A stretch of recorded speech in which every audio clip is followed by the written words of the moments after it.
माता की, भारत माता की, वंदे वंदे। मान्य देवेंद्र जी।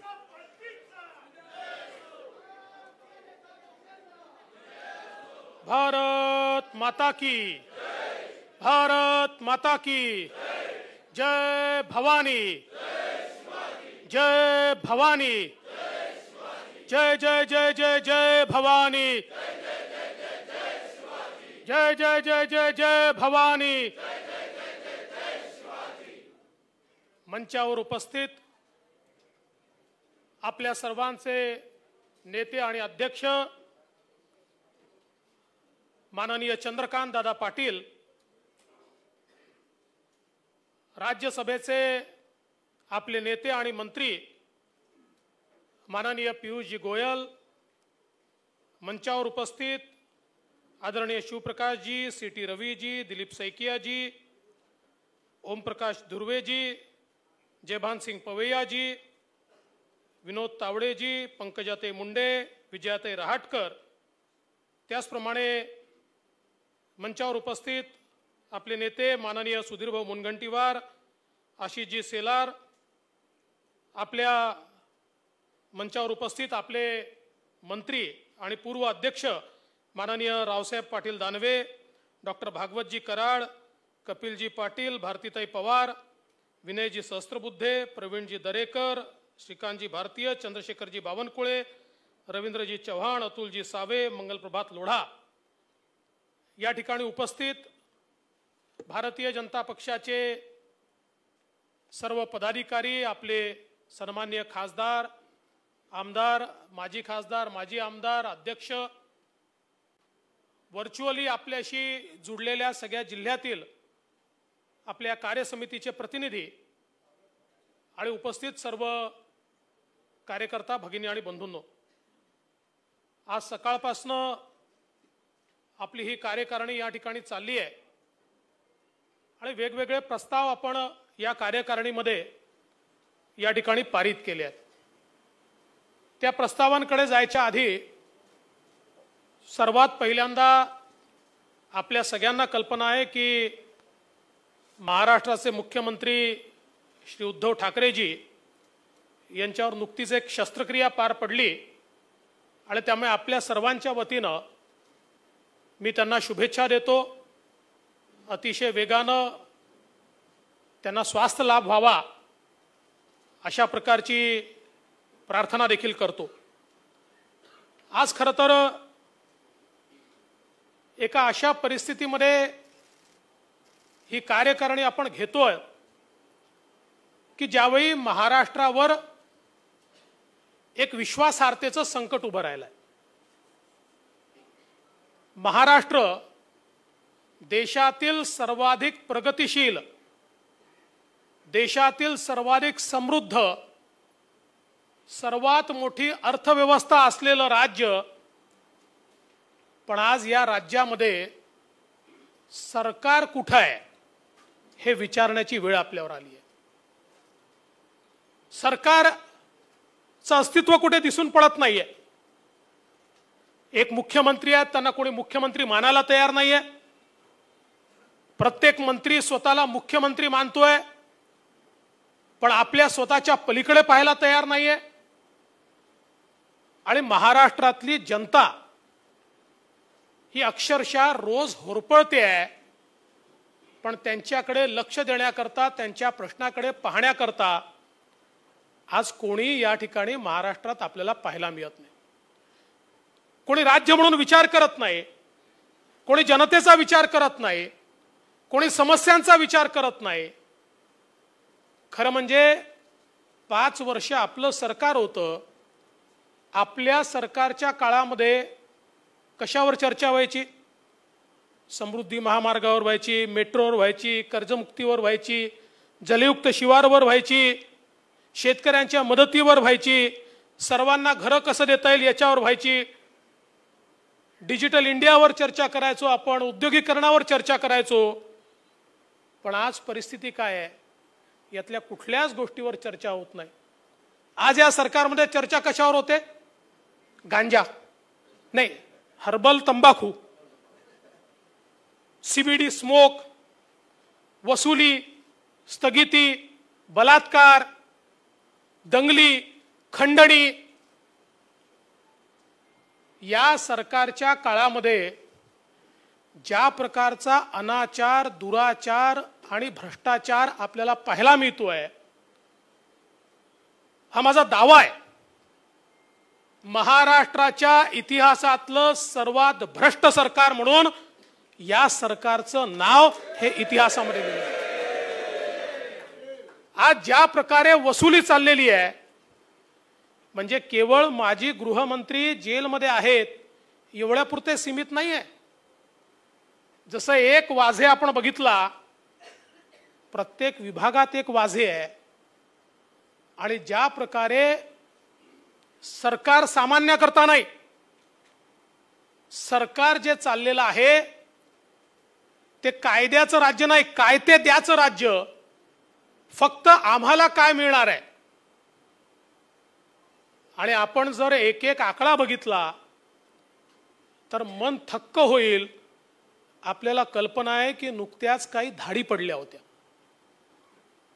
आणि आयटी विभागाच्या या धाडींमध्ये आयटी विभागाने जी प्रेस नोट त्या ठिकाणी जारी केली, कुठे 1000 कोटीची दलाली, कुठे 500 कोटीची दलाली, कुठे 400 कोटीची दलाली, म्हणजे हजारो कोटी रुपये या ठिकाणी अक्षरशः वाटमारी चालली आहे. हजारो कोटी रुपयाची लूट चाललेली आहे. पण सामान्य शेतकऱ्याकडे मात्र वळून पाहायला कोणी तयार नाही. आज सुधीर भाऊंनी अतिशय सुंदर राजकीय प्रस्ताव आपल्यासमोर मांडला, आणि या राजकीय प्रस्तावातनं अक्षरशः या सरकारचे कपडे काढण्याचं काम या ठिकाणी सुधीर भाऊंनी केलं. पण सुधीर भाऊ यांचे किती कपडे काढले तरी निर्लज्जांना काही फार परिणाम होतो असं नाही आहे. त्यामुळे आता आपल्याला या सरकारच्या विरोधात एल्गार पुकारून रस्त्यावर उतरावंच लागेल. आणि आता कोरोना आहे असं सांगून हे सरकार आम्हाला थांबवू शकणार नाही. गेली 2 वर्ष आम्ही आंदोलन करतो म्हटलं की आम्हाला थांबवत होते, आमच्यावर गुन्हे टाकत होते, पण आता ते देखील या सरकारला करता येणार नाही. त्यामुळे संघर्ष हा रस्त्यावर करण्याची वेळ आज या ठिकाणी आली आहे. आणि ज्या प्रकारे बुद्धिभेद वेगवेगळ्या प्रकारे केला जातो, खरं म्हणजे राजकारणाच्या गुन्हेगारीकरणाच्या संदर्भातला देखील प्रस्ताव आपल्यासमोर आशिष शेलारांनी मांडला. आणि ज्या प्रकारे गुन्हेगारीकरण आपल्याला पाहायला मिळत आहे, अक्षरशः देशद्रोह्यांसोबत पार्टनरशिप चाललेली आहे. त्यांच्या जमिनी तुम्ही घेतात. आज गावागावामध्ये तुम्ही जाऊन बघा जिल्ह्याची अवस्था काय आहे. आज जिल्ह्यामध्ये गेल्यानंतर त्या ठिकाणी अवस्था अशी आहे, एक नेक्सस तयार झालाय. मंत्री आहेत, काही आमदार आहेत, काही अधिकारी आहेत, एकमेव काम चाललंय, अवैध रेती, अवैध दारू, सट्टा, असं नेक्सस तयार झालाय. आणि आपण असं म्हणतो ना मराठीत, म्हातारी मेल्याचं दुःख नाही, काळ सुकावतोय. या महाराष्ट्रामध्ये किमान अशी अवस्था यापूर्वी आपण कधी बघितली नव्हती. पण ही अवस्था जर या महाराष्ट्रात तयार झाली तर उद्या कोणाचंही राज्य आलं तरी महाराष्ट्राला पूर्वपदावर आणण्याकरता खूप प्रयत्न करावे लागतील. कारण एकदा भ्रष्ट मार्गाने चालण्याची सवय ही जर नोकरशाहीला लागली तर ती नोकरशाही मग पूर्वपदावर येत नाही. काय अवस्था आहे पोलीस विभागाची, कशा प्रकारच्या ट्रान्सफर झाल्या. आज ज्या प्रकारचा अहवाल सीबीआय कडे आहे आणि ज्या प्रकारच्या पोस्टिंग होत आहेत, कुठल्या तोंडानं आमचे नेते पोलीसवाल्याला सांगणार आहे भ्रष्टाचार थांबव. कोटी कोटी रुपये देऊन जर पोलीसचे अधिकारी हे त्या पदांवर येत असतील, आणि खरं म्हणजे आता परिस्थिती अशी आहे, अनेक चांगले अधिकारी मला भेटतात, कारण महाराष्ट्राची नोकरशाही चांगली आहे. अनेक चांगले अधिकारी भेटतात आणि ते म्हणतात, अहो असा बाजार मांडलाय की आता आमच्या इकडे लोक चोरासारखंच पाहतात. आम्ही काही केलं की नाही केलं तरी लोकांना वाटतं आम्ही त्यांच्यासारखे आहोत. ही अवस्था आज या ठिकाणी खरं म्हणजे आपल्याला पाहायला मिळते. आणि म्हणून याच्या विरुद्ध संघर्ष आपण उभा केलाय. आणि एक गोष्ट आपण लक्षात ठेवली पाहिजे, लढाई ही समोरून लढावी लागते, ती फ्रंटल लढावी लागते, ती बोटचेप्या धोरणाने लढता येत नाही, पूर्ण ताकदीने लढावी लागते. आणि मी एक गोष्ट स्पष्टपणे सांगतो, आम्हाला कोणालाही घाबरण्याचं कारण नाही, कारण आमच्याजवळ इनामी नाही, आमच्याजवळ बेनामी नाही. आमच्याजवळ इनामी नाही, आमच्याजवळ बेनामी नाही. आम्ही कोणाच्या बापाला घाबरतही नाही. ज्या दिवशी मुख्यमंत्र्याचं पद सोडलं आणि वर्षातनं बाहेर पडलो, 5 वर्ष मुख्यमंत्री होतो, या मुंबईमध्ये घर नव्हतं, 4 महिने भाड्याच्या घरात राहिलो, त्यानंतर सरकारी क्वार्टर मिळालं तर त्या सरकारी क्वार्टरमध्ये गेलो. त्यामुळे यांना आपण घाबरण्याचं कारण नाहीये. हे भ्रष्ट लोक आहेत आणि भ्रष्टाचारांच्या विरुद्ध सीधी लढाई, थेट लढाई ही आपल्याला लढावीच लागेल. आणि आपण जर ते लढलो नाही तर आपल्याला काळ कधी माफ करणार नाही, काळ माफ करणार नाही. आज ही लढाई जनतेची आहे, महाराष्ट्राची लढाई आहे. आणि जी अवस्था आज पाहायला मिळते आहे, ही जी काही घटना अमरावतीमध्ये, मालेगावमध्ये, नांदेडमध्ये घडली, ही साधी घटना मानू नका. हा एक प्रयोग आहे, प्रयोग. या देशामध्ये अराजक तयार करण्याकरता, देशाच्या सरकारच्या विरुद्ध मायनॉरिटीजला पोलराइज करण्याकरता हा विचारपूर्वक केलेला प्रयोग आहे. 26 ऑक्टोबरला बांगलादेशमध्ये हिंदूंवर अत्याचार होतात म्हणून त्रिपुराला एक रॅली निघते. बांगलादेशातल्या हिंदूंना समर्थन देण्याकरता कुठली हिंसा त्याच्यामध्ये होत नाही. पण 28 ऑक्टोबर पासून फेसबुकवर, ट्विटरवर आणि व्हॉट्सअपवर काही पोस्ट सुरू होतात. आणि या पोस्ट काय असतात? या पोस्ट असतात मशीद जाली. आणि मग मशीद जाली म्हणून कुठला फोटो दाखवला जातो? तर त्या ठिकाणी सीपीआयएमच्या मुख्य कार्यालयाला जी आग लागली होती तो फोटो मशिदीचा फोटो म्हणून त्या ठिकाणी दाखवला जातो आणि सांगितलं होतं 16 मशिदी झाल्या. त्यानंतर दिल्लीतल्या एका रेफ्युजी कॅम्पमध्ये लागलेल्या आगीमध्ये त्या ठिकाणी काही पुस्तकं जळत आहेत आणि काही लोक ती बाहेर काढतायत. त्याचा फोटो दाखवला जातो की त्रिपुरामध्ये कुराण जाळण्यात आलं, कुराण जाळण्यात आलं. जुन्या मिरवणुकीचे फोटो दाखवून, शोभायात्रांमधले फोटो दाखवून त्याच्यावर लिहिलं जातं की बघा हिंदू हे मोठ्या प्रमाणात आता मुसलमानांवर त्रिपुरामध्ये अटॅक करतायत. आणि एवढंच नाही तर पाकिस्तानच्या प्रकल्पातले फोटो हे त्रिपुराचे फोटो म्हणून सोशल मीडियावर टाकले जातात आणि संपूर्ण देशामध्ये अनरेस्ट तयार करण्याचा प्रयत्न केला जातो. आणि आश्चर्याची गोष्ट अशी आहे की या देशातले एक प्रमुख नेते राहुल गांधी, ज्यांना याची संपूर्ण कल्पना असते की त्रिपुरात घडलं नाहीये, कुठली मशीद तोडली नाहीये, कुणाला आग लावली नाहीये, कुठलं कुराण जाळलेलं नाहीये, कुठल्या मुस्लिम समाजाच्या किंवा अल्पसंख्याक समाजाच्या व्यक्तीला इजाही पोचली नाहीये. पण 8 नोव्हेंबरला राहुल गांधी ट्विट करतात की त्रिपुरामध्ये खूप मोठ्या प्रमाणात मुस्लिमांवर अत्याचार होतोय. आणि लगेच 11 नोव्हेंबरला या ठिकाणी अमरावती असेल, मालेगाव असेल, नांदेड असेल, या ठिकाणी भव्य मोर्चे निघतात. आणि कोणाच्याही ध्यानीमनी नसताना हजारो लोक महाराष्ट्रातल्या वेगवेगळ्या शहरांमध्ये एकाच वेळी मोर्चे काढू कसे शकतात? बिना प्लॅनिंगचा असा मोर्चा निघू कसा शकतो? आणि जर प्लॅनिंग झालं तर सरकारला माहिती नाही, गुप्तचर यंत्रणांना माहिती नाही, आयबीला माहिती नाही, संपूर्ण सरकारच्या समर्थनाने निघालेले हे मोर्चे आहेत. हा प्रयोग आहे, प्रयोग. या देशामधला हा पोलरायझेशनचा प्रयोग आहे. आणि मग निवडून निवडून त्या मोर्चांमध्ये हिंदूंची दुकानं तोडली जातात, जाळली जातात.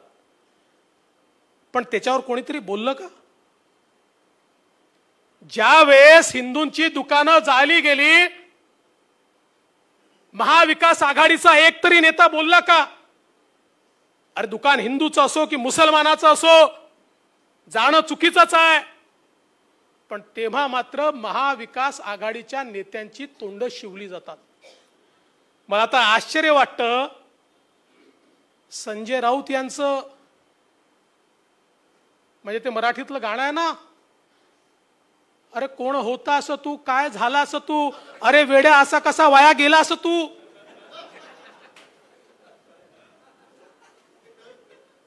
काय म्हणून राहिलेत ते? भारतीय जनता पक्षाने दंगल घडवली. नवाब मलिकांचा तर प्रश्नच नाही. हर्बल तंबाखूमुळे काही त्यांना ठेवलंच त्या करताय. माझा तर आरोप असा आहे की हे जे काही षडयंत्र होतं, हे षडयंत्र उघडं होऊ नये म्हणून कव्हर फायरिंग करण्याकरता हे नवाब मलिकांनी स्टेटमेंट दिलं की या ठिकाणून पैसे गेले. कारण त्यांना हे नेमकं माहिती आहे की या शहरांमध्ये हे अचानक मोर्चे काढण्याकरता कुठून कुठून फंडिंग झालाय, ते कोणी कोणी दिलाय याची संपूर्ण कल्पना त्यांना असल्यामुळे हे कव्हर फायरिंग आहे, कव्हर फायरिंग आहे. पण चिंता करण्याचं कारण नाहीये. आज अमरावतीतली परिस्थिती बघा. आमच्या कार्यकर्त्यांना त्या ठिकाणी अटक केली. माझा सवाल आहे, अमरावतीमध्ये SRPच्या 7 कंपन्या होत्या. पहिल्यांदा तर त्यांना ज्या वेळेस हा मोर्चा निघाला आणि त्यानंतर तोडफोड सुरू झाली, पहिल्यांदा तर त्यांना आदेशच दिले नाहीत. कंपन्या आहेत पण त्यांना आदेशच मिळत नाहीयेत. आणि त्यानंतर जेव्हा आदेश दिला, हाताबाहेर गोष्टी गेल्या, त्यावेळी त्या कंपन्यांवर जो हल्ला झाला, हा एक पॅटर्न बघा, पॅटर्न. आझाद मैदानावर ज्यावेळी अशाच प्रकारची घटना झाली होती, कोण जखमी झालं? पोलीसवाले जखमी झाले होते. तीच परिस्थिती. आज माझा सवाल आहे, SRPच्या 5 जवानांना त्या ठिकाणी त्यांच्यावर गोटे मारले गेले, त्यांना गंभीर जखमी केलं. हे गंभीर जखमी करणारे कोण होते? आणि अचानक कोल्हापुरी गेट असेल, नागपुरी गेट असेल, यापासून जो सगळा एरिया आहे, त्या एरियामध्ये इतके टोकदार गोटे आले कसे? हे जर जमा करून ठेवलेले गोटे नव्हते, ते गोटे आले कसे? आणि आज SRPच्या आमच्या पोलीस जवानांवर या ठिकाणी हल्ला झाल्यानंतर आणि त्यांना त्या ठिकाणी जखमी केल्यानंतर एका माणसाला तरी अटक झाली का? नाही. म्हणजे पोलीस काय मार खाण्या करतायत का? एकाही माणसाला अटक झालेली नाही. ठरवून पोलिसांवर अटॅक आहे. आणि म्हणून हा पॅटर्न समजून घ्या, पॅटर्न समजून घ्या. हा पॅटर्न आहे. या देशामध्ये ज्यावेळी मोदीजींच्या विकासाला उत्तर देता येत नाही, त्यावेळी लोकांमध्ये कन्फ्युजन तयार करा. ज्यावेळी मोदीजींच्या विकासाला उत्तर देता येत नाही, त्यावेळी मायनॉरिटी पोलरायझेशनच्या दृष्टीनं हे प्रयोग या ठिकाणी चाललेले आहेत. आणि प्रयोगभूमी ही महाराष्ट्रच असते. आपण बघितलं, अर्बन माओवाद्यांनी याच महाराष्ट्रामध्ये भीमा कोरेगावला हा प्रयोग करून बघितला. आणि आता तोच प्रयोग या महाराष्ट्रामध्ये चाललाय. कारण त्यांना आता असं वाटतं महाराष्ट्रात आमची सरकार आहे. आणि महाराष्ट्रातले अनेक मोठे नेते हे ज्यावेळेस म्हणतात की आमचे आदिवासी हे त्यांच्यावर अन्याय झालाय, त्यामुळे नक्षली विचाराकडे वळले आहेत. खरं म्हणजे जर तिथलं सत्य बघितलं, आज गडचिरोलीचे आमचे आमदार या ठिकाणी आहेत, खासदार आहेत, त्यांना विचारा, गडचिरोलीत जाऊन विचारा, एकाही आदिवासीचं त्याला समर्थन नाहीये. आज हे जे काही या ठिकाणी आणतायत, आजूबाजूच्या राज्यातले लोक जे पैशाने रिक्रूट केलेले आहेत, एक त्यांची अर्थव्यवस्था आहे, त्या अर्थव्यवस्थेच्या आधारावर या ठिकाणी चाललेलं आहे. आणि असं तुम्ही ज्यावेळेस म्हणता त्यावेळी त्या 26 माओवाद्यांना कंठस्नान घालणाऱ्या आमच्या पोलिसांचा अपमान होत नाही? यापूर्वी त्याच गडचिरोलीमध्ये आमचे शेकडो पोलीस मारले गेले, त्यांचा अपमान होत नाही? हे खरं आहे की शेवटी चीड अन्यायातनं सुरू होते, पण तो अन्याय दूर करण्याचं काम देखील आपल्यालाच करावं लागेल. मात्र आज हे गोष्ट समजून घेतली पाहिजे की जो नक्षलवाद विचाराने होता तो आता विचाराने नाही आहे. आता विचाराचा नक्षलवाद संपलेला आहे. आता एक नक्षल अर्थव्यवस्था तयार झाली आहे, एक रेड कॉरिडॉर तयार झाला आहे.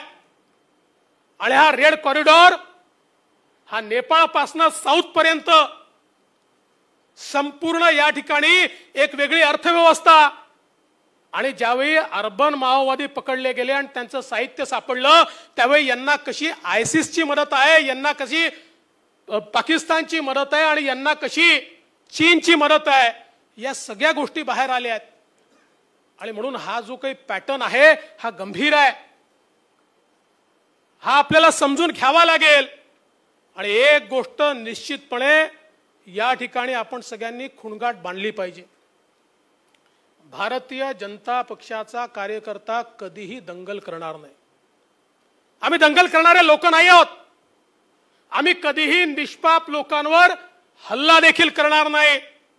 उलट एखाद्या मायनॉरिटीच्या निष्पाप माणसावर हल्ला होत असेल तर तो हल्ला आम्ही परतवून लावू, पण आमच्या अंगावर कोणी चालून आलं तर त्याला सोडणार देखील नाही. जे दादांनी सांगितलं खरं आहे. जर कोणाला असं वाटत असेल की आता आमचं सरकार या ठिकाणी आहे म्हणून आम्ही अशा प्रकारचे मोर्चे काढून हिंदूंची दुकानं जाळू, हे आता आम्ही होऊ देणार नाही, हे बरोबर नाही. आणि याच्यावर कारवाई जर सरकारने केली नाही तर जनतेला रस्त्यावर उतरावं लागेल.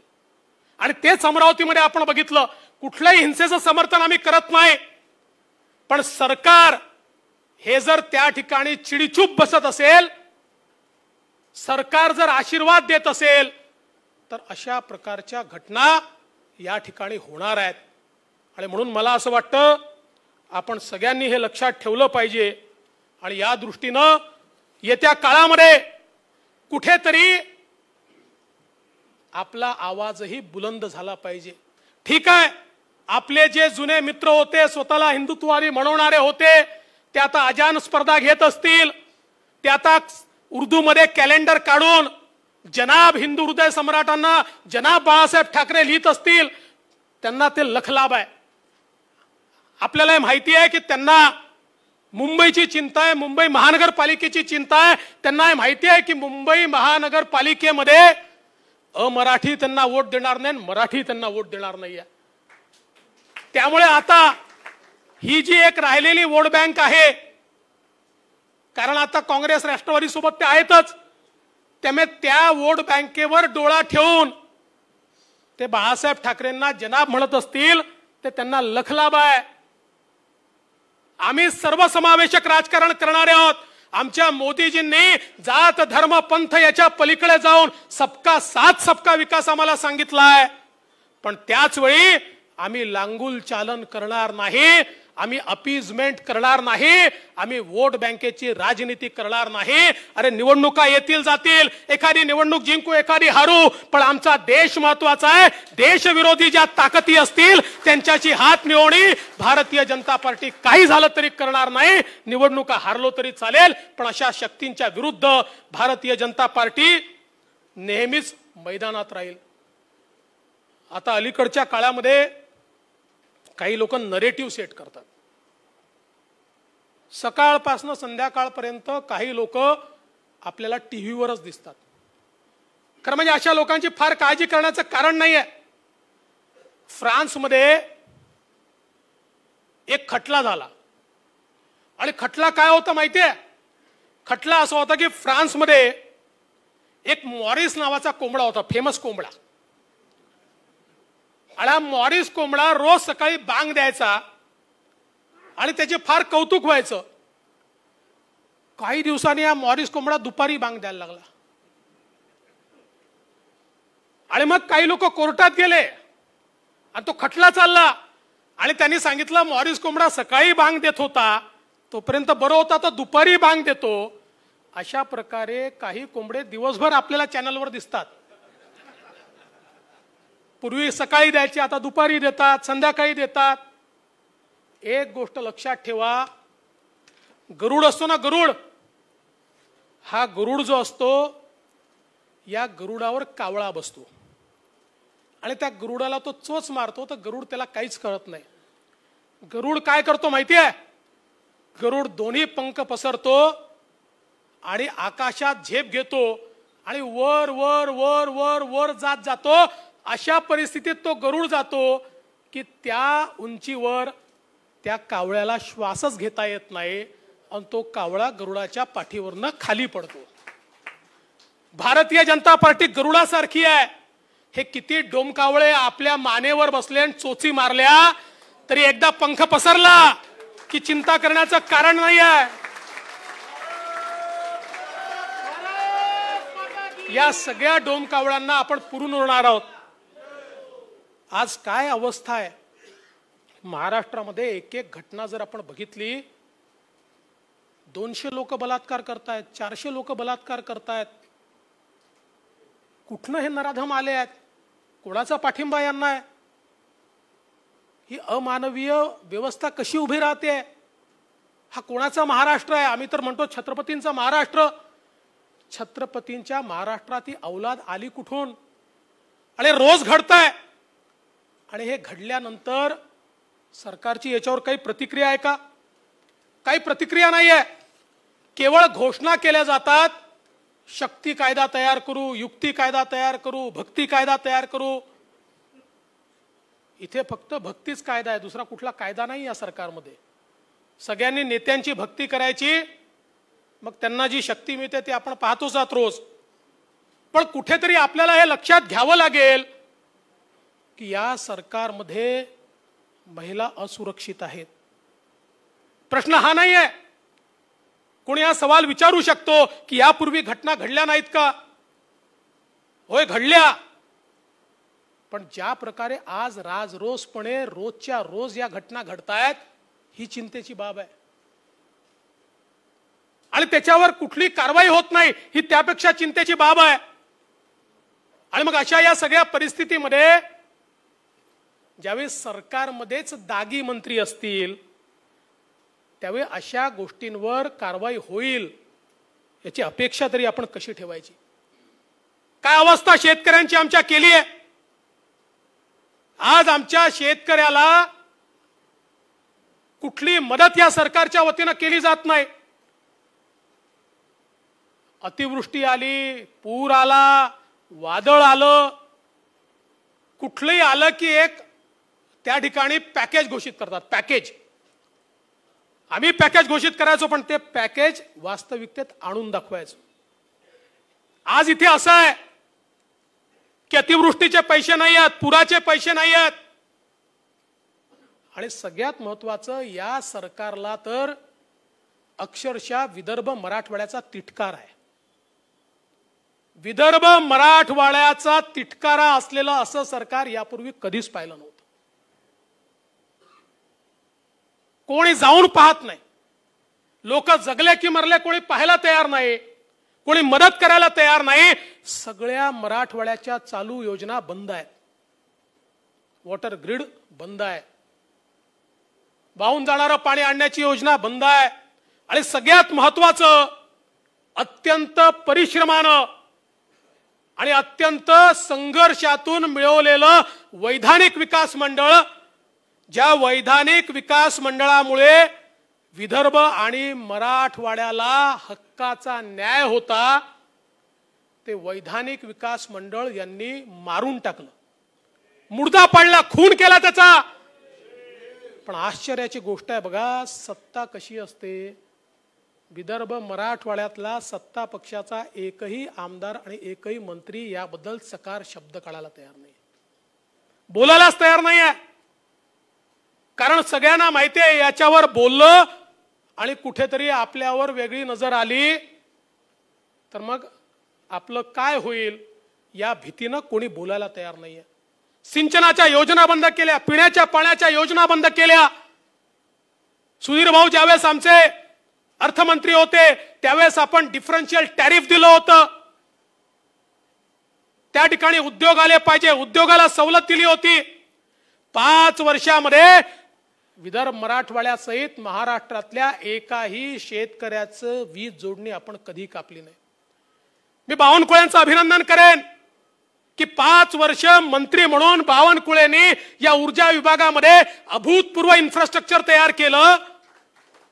आणि केवळ इन्फ्रास्ट्रक्चर तयार केलं नाही तर त्यावेळी कधी दुष्काळ होता, कधी अतिवृष्टी होती, स्पष्टपणे सांगितलं की आम्ही वीज कापणार नाही.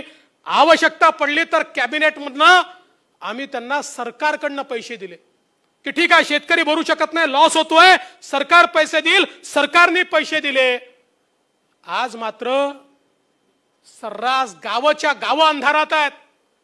डीपीच्या डीपी काढून नेले आहेत.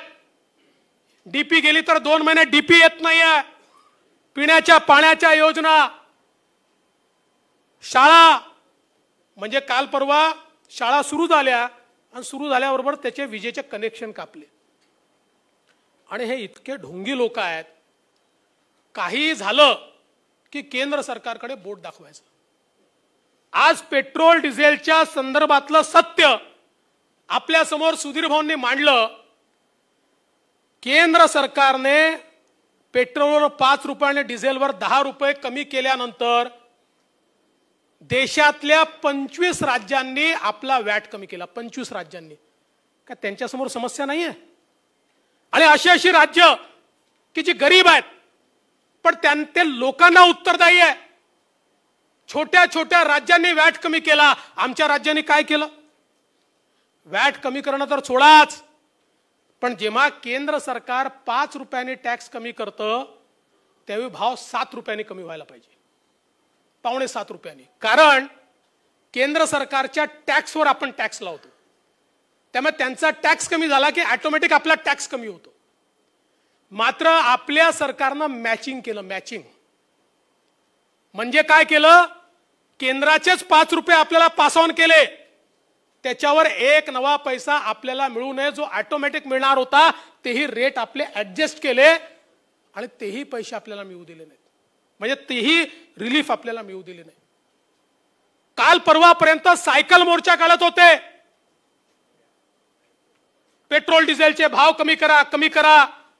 आता केंद्र सरकारने केल्यानंतर तुम्ही का भाव कमी करत नाही? आणि म्हणून माझी सगळ्यांना विनंती आहे, रोज जाब विचारला पाहिजे. या सरकारच्या विरुद्ध जोपर्यंत वॅटचे भाव हे कमी करत नाही तोपर्यंत भारतीय जनता पक्षाने आंदोलन केलं पाहिजे. ही काय केवळ केंद्र सरकारची जबाबदारी नाही आहे. आणि अजितदादा पवार म्हणतात आमच्या जो उत्पन्नाचं हे स्रोत आहे. असं नाही आहे अजितदादा. आता दारूचं एवढं मोठं स्रोत आहे की तुमच्याकडे? कोरोनामध्ये मंदिरं बंद असताना तुम्ही दारू तर सुरू केली होती ना. मंदिरं बंद होती, बार बंद ठेवले का? नाही ठेवले. सगळ्यात पहिले बार उघडले. ते आहे ना तुमचा स्रोत. किती सुधरो 35-40 हजार कोटी रुपये त्यातनं तुम्हाला मिळतात. आणि जसं तुम्हाला स्रोत आहे या 25 राज्यांना नाही आहे. जे तुम्हाला स्रोत आहे तेच त्या 25 राज्यांना आहे. अरे गुजरातमध्ये तर राज्य उत्पादन शुल्क नाही आहे, तिथे दारूच नाही आहे. तरी देखील महाराष्ट्रापेक्षा 15 रुपयाने रेट कमी का? मग जर गुजरात करू शकते तर महाराष्ट्र का करू शकत नाही? का करू शकत नाही? कारण तुम्हाला घेणं देणंच नाही आहे. आणि मग रोज उठायचं, खोटं बोल पण रेटून बोल, मग सांगायचं जीएसटीचे पैसे. खरं म्हणजे केंद्रातलं मोदीजींचं सरकार इतकं हिम्मतवालं सरकार आहे. हे सरकार सांगू शकलं असतं की 2 वर्षामध्ये जसं स्टेटला जीएसटी आला नाही तसं केंद्रालाही आला नाही. कारण जीएसटी एकाच वेळी भरला जातो आणि त्याचे 2 हिस्से होतात. एक हिस्सा केंद्राला जातो, एक हिस्सा राज्याला येतो. काही केंद्राकडे जाऊन तो राज्याकडे येत नाही असं नाही आहे, एकाच वेळी जातो. पण केंद्राने सांगितलं होतं की तुम्हाला दरवर्षी 14% चढ्या दरानं जीएसटी मिळाला तर ठीक, नाही मिळाला तर आमच्या खिशातनं आम्ही तो देऊ. आता केंद्र सरकार सांगू शकली असती की कोरोनात आमचाही आला नाही तर आम्ही कुठून द्यायचा, असं नाही म्हटलं केंद्र सरकारने. केंद्र सरकारने सांगितलं काही हरकत नाही, आमचाही जीएसटी आला नसेल तरी आम्ही जे ठरवलं होतं 14% अधिक दरानं ते आम्ही आमच्या बजेटमधनं तुम्हाला देऊ. मागच्या वर्षी दिले, याही वर्षी देणार आहे. जीएसटीचं जे काही वर्ष आहे ते आपण जुलैपासून सुरू केलेलं आहे, त्याचं रिकन्सिलिएशन त्या जुलैच्या दरम्यान होतं. सरकारला माहिती आहे की मागच्या वर्षी जे पैसे आले या वर्षीचे येणारच आहेत. केंद्राने आपला नियमच करून घेतलाय की ते पैसे द्यायचे आहेत. पण काही उठलं की उठून बोलायचं जीएसटीचे पैसे आले नाही, जीएसटीचे पैसे आले नाही. अरे कुठेतरी छोट्या छोट्या राज्यांकडे बघा, जी राज्य रडत नाही ती लढतात. छोटी छोटी राज्य आहेत पण त्यातल्या एकही राज्याने तक्रार केली नाही आमचे जीएसटीचे पैसे आले नाही, कारण त्यांना माहिती आहे ये मोदी जी है, अगर आपको कहा है मिलेगा तो मिलेगा ही. ते त्यांना माहिती आहे, मिळालंय. पण या ठिकाणी मात्र आपलं अपयश लपवण्याकरता रोज नवीन बहाणा सांगितला जातो आणि त्यामुळे यांचा जीएसटीचा जो बहाणा आहे हा केवळ दिशाभूल करणार आहे. माझा सवाल आहे, हजारो कोटी रुपये कॉन्ट्रॅक्टर्सला देऊन दलाली घेण्याकरता तुमच्याकडे पैसा आहे, त्यावेळेस जीएसटी नाही आठवत, त्यावेळेस जीएसटीचा विचार नाही करत. पण सामान्य शेतकऱ्याला मदत करायची असेल, सामान्य नागरिकाला मदत करायची असेल तर मात्र या ठिकाणी तुम्हाला जीएसटी आठवतो. आणि म्हणून कुठेतरी यांना उघडं पाडलं पाहिजे. आज खरं म्हणजे ही जी काही अवस्था आपल्याला पाहायला मिळते आहे ही अत्यंत वाईट आहे. आज तुम्ही बघा, कुपोषण या महाराष्ट्राला लागलेली एक कीड आहे. पण या कुपोषणाच्या संदर्भात आपल्या सरकारनं अतिशय चांगलं काम केलं. आमच्या पंकजाताई मुंडेंकडे खातं होतं. या कुपोषणाच्या संदर्भात आपण वेगवेगळ्या योजना राबवून कुपोषण अतिशय खाली आणलं होतं. अभूतपूर्व अशा प्रकारचा घट त्याच्यामध्ये आपण केला होता. आता अवस्था अशी आहे, काल परवा अहवाल आलाय आणि सर्वाधिक कुपोषित बालकं पुन्हा एकदा महाराष्ट्रात आहेत. सर्वाधिक कुपोषित बालकं महाराष्ट्रात आहेत. आणि कोण बालकं आहेत ही? आमच्या सुदूर भागात राहणारे आमचे आदिवासी बालकं, ज्यांच्यापर्यंत पोचणारा आहार हा तुम्ही खाऊन टाकला. आपल्या लक्षात असेल, मी स्वतः ज्यावेळेस विधानसभेच्या बाहेर आपण विधानसभा भरवली होती त्यावेळेस आदिवासींना कशा प्रकारचं धान्य दिलं जात आहे त्याचा नमुना आपल्याकडे दिला होता. जे थेट खावटीचे पैसे त्यांना द्यायला पाहिजे होते ते पैसे देण्याच्या ऐवजी यांनी खरेदी केली आणि इतक्या निकृष्ट दर्जाची खरेदी केली, जनावर खाऊ शकत नाही. अरे त्या आदिवासी बालकांच्या खाण्यामध्ये तुम्हाला त्या ठिकाणी दलाली पाहिजे. कुठे फेडाल हे पाप, कुठे फेडाल? आणि आज त्यामुळे हे कुपोषण या ठिकाणी वाढलेलं आपल्याला पाहायला मिळत आहे. या 2 वर्षामध्ये सातत्याने शेतकरी आत्महत्या वाढतायत. एकट्या 2020 साली 4006 शेतकऱ्यांनी आत्महत्या केल्या आहेत. खरं म्हणजे ही सगळी अवस्था जी आहे ना, ही अक्षरशः विषण्ण करणारी अवस्था आहे. पण कुठेतरी या संदर्भात आपल्याला जागृत होण्याची गरज आहे. खरं तर आज हे सरकार सांगतं की देशामध्ये सर्वाधिक लसीकरण आम्ही केलं. हो, आणि आम्हाला अभिमानच आहे की देशात सर्वाधिक लसीकरण हे महाराष्ट्राने केलं. पण माझा सवाल आहे, लसी दिल्या कोणी? सर्वाधिक लसीकरण करण्याकरता महाराष्ट्राला लसी दिल्या कोणी? नरेंद्र मोदीजींनी या लसी दिलेल्या आहेत. मोदीजी असे पंतप्रधान आहे जे टीम इंडिया सांगतात, टीम इंडिया. त्यांनी कधी भेदभाव केला नाही. महाराष्ट्रातलं सरकार रोज आम्हाला शिव्या देतं हे त्यांनी कधी त्याच्याकडे विचार केला नाही. सर्वाधिक लसी या महाराष्ट्राला मिळाल्या. हेच नेते होते की जे लसीकरणाच्या संदर्भात सातत्याने बोलत होते. पण मोदीजींनी जो करिश्मा करून दाखवला या देशामध्ये, ज्यावेळेस मोदीजींनी सांगितलं की आपल्या देशात निर्मित केलेल्या लसी आपण वापरू, काँग्रेसचे नेते राहुल गांधी विदेशी लसींना परवानगी का देत नाही म्हणून त्या ठिकाणी सांगत होते. आणि देशी लसींच्या भरोश्यावर हे होऊ शकणार नाही. पण मोदीजींनी स्वतः त्या ठिकाणी लसीकरणाच्या करता प्रयत्न केले, त्या ठिकाणी वैज्ञानिकांपर्यंत गेले, त्या इन्स्टिट्यूटमध्ये गेले, त्यांना ऍडव्हान्स मध्ये पैसे दिले, त्यांना त्या ठिकाणी व्यवस्था उभ्या करून दिल्या आणि त्यातनं लसीकरणाकरता आपल्या भारतीय शुद्ध लसी आपण तयार केल्या. आणि आश्चर्य बघा, आश्चर्य असं आहे की आपण 280 दिवसात, केवळ 280 दिवसामध्ये या देशामध्ये मोदीजींच्या नेतृत्वात 100 कोटी लोकांचं लसीकरण आपण करून दाखवलं. हा जगाच्या इतिहासातला एक रेकॉर्ड आहे. संपूर्ण जगामध्ये जे लसीकरण झालंय त्या लसीकरणामध्ये भारत सगळ्यांच्या पुढे आहे. म्हणजे आपण जर अमेरिकेचा विचार केला तर अमेरिकेच्या संपूर्ण लोकसंख्येला 2 डोस दिल्यानंतर, 3रा डोस दिल्यानंतर देखील भारताचं लसीकरण जास्त आहे. संपूर्ण युरोपची जी लोकसंख्या आहे त्या संपूर्ण युरोपच्या लोकसंख्येला 1 डोस पूर्ण देऊन त्यातल्या अर्ध्या लोकसंख्येला 2रा डोस देता येईल, त्याहीपेक्षा जास्त लसीकरण हे आपण या ठिकाणी भारतामध्ये केलं आहे. आणि याकरता मोदीजींनी 21 बैठकी मुख्यमंत्र्यांसोबत घेतल्या. कुठे कमी पडताय, कोण कमी पडताय? आणि तुम्ही विचार करा, या देशाने हे जे करून दाखवलं सोपं नाही आहे. आज तुम्ही आणि आम्ही बिना मास्कचे बसू शकतो, एकत्रित बसू शकतो. अर्थव्यवस्था सुरू झाली आहे, अर्थव्यवस्था पुढे जाते आहे. आज सांगितलं जात आहे की जगातली सगळ्यात धावणारी अर्थव्यवस्था ही भारताची यावर्षी असणार आहे. हे आपण का करू शकतोय? हे लसीकरण जर झालं नसतं तर करू शकलो असतो का? हे केवळ लसीकरणामुळे आपण करू शकतोय. आणि याकरता या देशामध्ये, देशाच्या कानाकोपऱ्यामध्ये, वरपासनं खालपर्यंत, आडवं उभं कुठल्याही भागात, पहाडामध्ये, रेगिस्तानामध्ये, बर्फामध्ये, प्रत्येक ठिकाणी लस पोचली पाहिजे. आणि ती कोल्ड स्टोरेजच्या माध्यमातून त्याच टेम्परेचरवर त्याच दिवशी पोचली पाहिजे. हे सोपं काम नव्हतं. अतिशय कमी वेळामध्ये 1 लाख कोल्ड स्टोरेजची चेन आपण तयार केली आणि त्या कोल्ड स्टोरेजच्या सप्लाय चेनच्या माध्यमातून रोज वेळेवर या सगळ्या लसी आपण उभ्या भारतामध्ये माननीय मोदीजीच्या नेतृत्वात पाठवू शकलो. आणि म्हणून आज भारताचं लसीकरण झालं आणि भारत आज या कोरोनाच्या 3ऱ्या लाटेतनं आपण बाहेर आलोय.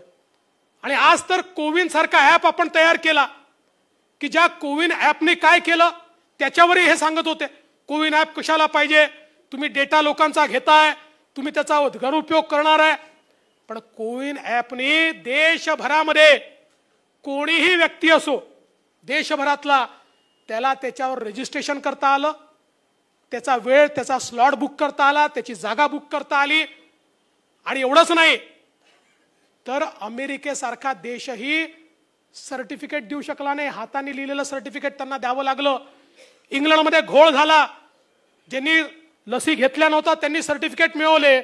पण भारत एकमेव देश असा होता की ज्यांनी पहिल्या दिवशीपासनं डिजिटली साइन्ड सर्टिफिकेट हे आपल्या प्रत्येक नागरिकाला त्या ठिकाणी दिलं. आणि बाहेर जाणाऱ्या नागरिकांना तर आपला पासपोर्ट देखील आता त्याच्याशी जोडता येतो.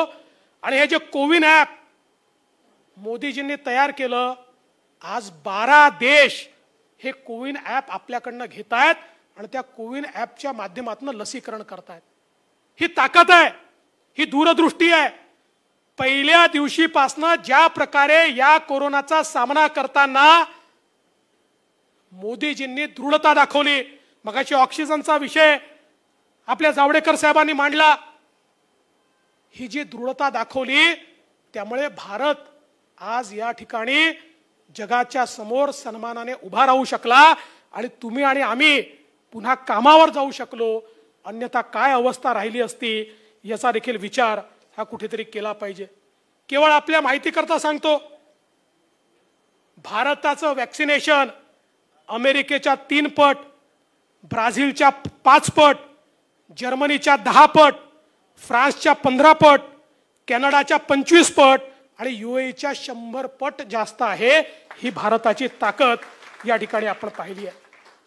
आणि म्हणून आज खरं तर या आपल्या संपूर्ण कार्यकारिणीच्या माध्यमातून मोठ्या प्रमाणात वेगवेगळ्या प्रस्तावांवर आपण चर्चा केली आहे. आज आवश्यकता आहे पुन्हा एकदा ज्या प्रकारे छत्रपती शिवाजी महाराजांच्या जन्मापूर्वी आपल्या अनेकांनी जाणता राजा बघितलाय. जाणता राजा बाबासाहेब पुरंदरे आपल्यामध्ये नाही आहेत, पण जाणता राजा आपण सगळ्यांनी जवळपास बघितलेला आहे. त्यावेळची अवस्था ही त्यात वर्णन केलं आहे की आदिलशाही, कुतुबशाही, मुघलशाही हे सगळे महाराष्ट्रावर तुटून पडत होते. अनाचार, दुराचार, अत्याचार, भ्रष्टाचार याची बजबजपुरी या महाराष्ट्रामध्ये होती. आणि त्यावेळी 18 पगड जातींना सोबत घेऊन सामान्य मावळ्यांच्या भरोशावर छत्रपतींनी आपलं स्वराज्य उभं केलं. आज आपल्याला तेच करावं लागणार आहे.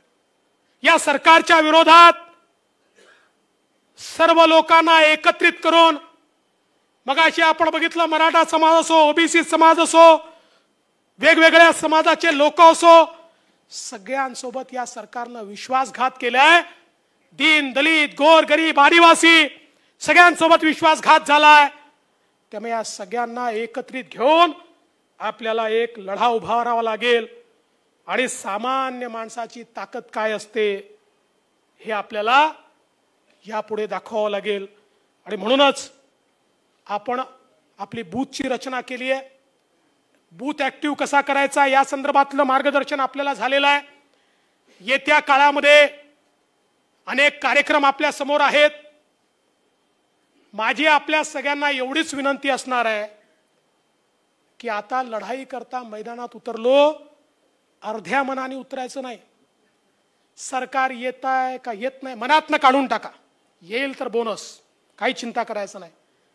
जनतेकरता लढायला उतरलो आहे. जनतेकरता येईल त्या दिवशी येईल, पण जनतेकरता लढायला उतरायचं तर आपली अंतिम लढाई आहे असं समजून उतरायचं. अंतिम लढाई.